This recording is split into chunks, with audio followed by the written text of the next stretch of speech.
सल्तनत छूट गई थी और समझौता करना पड़ा था। आपको जो मसला है ये कोई बड़ा मसला नहीं है। ये मैं बता रहा था जिस दिन मोर्चा जी की ग्रेजुएशन में हमारे भाई ललन विजय प्रताप जी और प्रधान विजय हम लोग बैठ करके प्रभास के पास जब वार्ता कर रहे थे, हमने पूछा, इन भाइयों ने एक दरखास्त दिखाई। जो विज्ञापन आया था वो विज्ञापन किसके जरिए जारी किया गया? आवास विकास परिषद उत्तर प्रदेश का जो अधिशासी अधिकारी है उस अधिकारी ने आपके गांव की लिस्ट जारी कर दी और आपके जिलाधिकारी से आपका प्रतिनिधि जब पूछा ये तुम्हें मालूम है भूमि अधिग्रहण कौन करता है, भूमि अधिग्रहण की नोटिस कौन जारी करता है? भूमि अधिग्रहण की नोटिस जिलाधिकारी जारी करता है। लेकिन देखिए अंधेर नगरी चौपट राजा का आलम क्या है? आपका जगह की जमीनों की नोटिस, किसका रकबा, किसकी भूमि जमीन प्रकाशित हो गई और प्रकाशित करने वाला जिले का आला अफसर नहीं है, उसको पता नहीं है। लेकिन किसने किया? आवास विकास परिषद का, आवास विकास परिषद का जो मुखिया है, अधिशासी अधिकारी, वो आपके गांव का रकबा दिखा देता है। ये कहना चाहता हूँ, लोग तेरे सियासत न करिए, सियासत हो गई तुम्हारे साथ, दूसरे के जबान में शहद रखी हो, ये कहने आया हूँ। और हमने लड़ाइयाँ देखी है, हम 93 से लड़ाइयों के संगीने में साथ साथ है। 14 बार जेल जाना।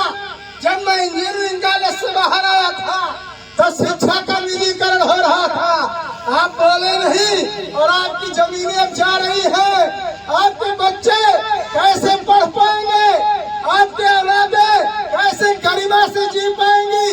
हमें कहना चाहते हैं, दरअसल हम लोग कोई प्राचीन बात नहीं करना चाहते, हम आधुनिक समाज में रहते हैं, हम जिंदा समाज के लोग हैं। जमीन जाना और जमीन न जाना जो सवाल है, हम विकास के साथ हैं लेकिन भूमिहीन होकर नहीं।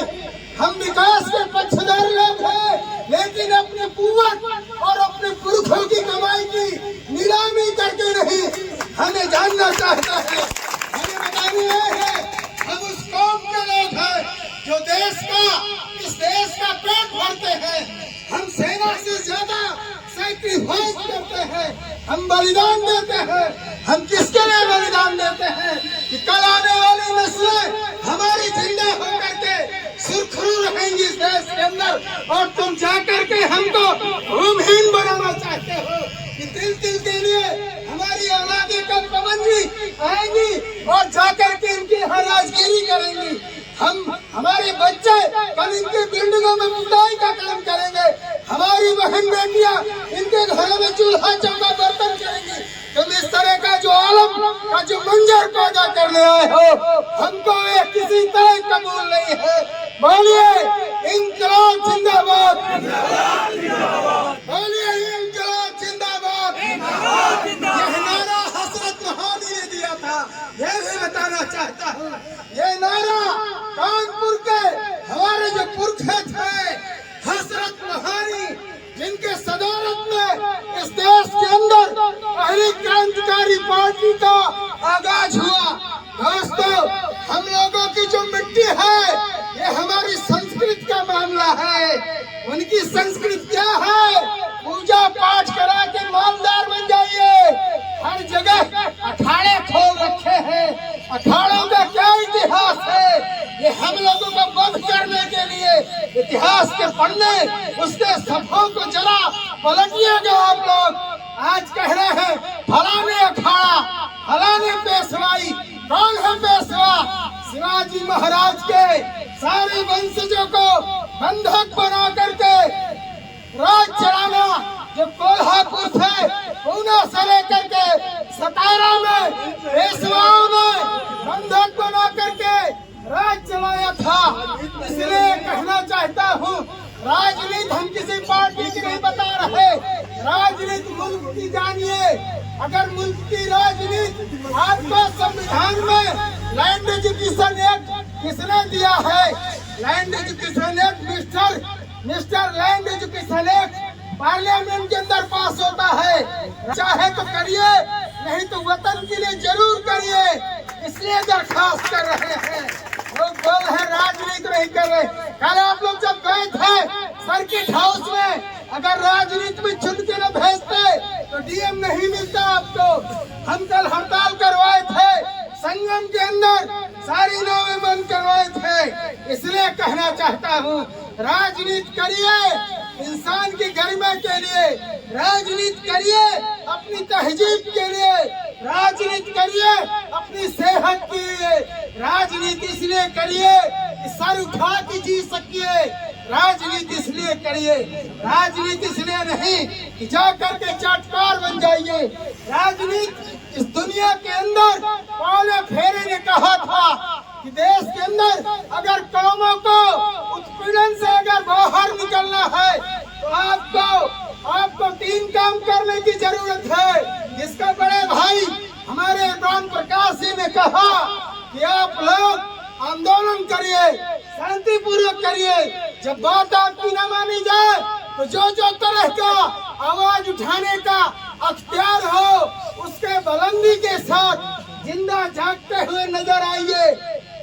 इसलिए कहना चाहते हैं, राजनीति का तरीका चाहे गांधी जी का तरीका हो, राजनीति का तरीका चाहे सरदार वल्लभ भाई पटेल का हो, राजनीति का तरीका चाहे डॉक्टर अम्बेडकर का हो। इसलिए 3 बातें कहते हुए मैं अपनी बात को कंक्लूड करूंगा। दोस्तों, इस देश के अंदर किसानों का आंदोलन कब से शुरू हुआ, इसका इतिहास जाने। आप सभी से मेरी गुजारिश है, सहजानंद सरस्वती रंगा से लेकर के आज तक का जो किसान आंदोलन है, जो बॉर्डर का दिल्ली आंदोलन था, देश की हुकूमत को पीछे हटना पड़ा। तीनों काले कानून आप जानते हैं सब लोग, किसके बदौलत वापस हुए? नेताओं के बदौलत नहीं, लेकिन इन किसानों की जो चट्टानी एकता थी, एकता किस बात में बनती है? कहते एक हो जाओ।